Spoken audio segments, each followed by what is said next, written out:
Uhni, telejší uhni.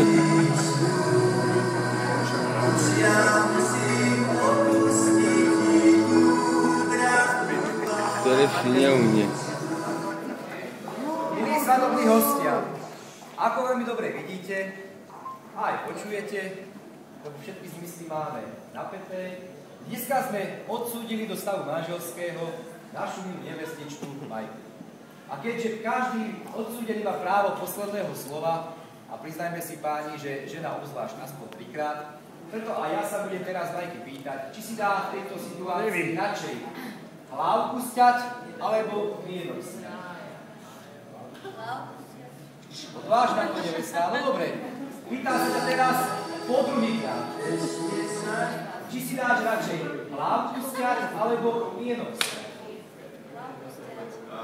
No dobre, máš teda poslednú možnosť, ale s ohľadom na nášho Andreja, aby nebol vdomcom, pretože ja mám pripravenú Dáme to tak, ale... Takže pýtam sa ťa, nevestička moja, či si dáš radšej hlávky vienok sťať, alebo hlávku sťať?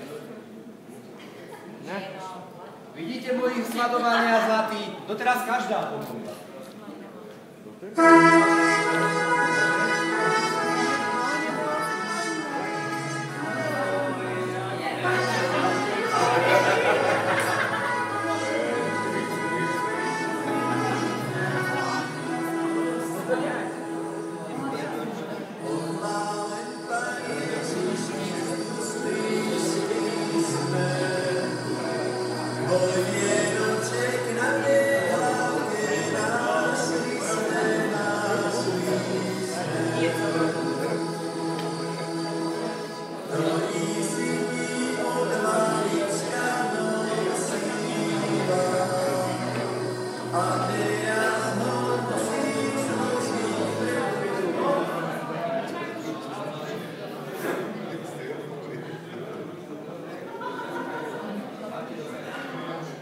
Andrej,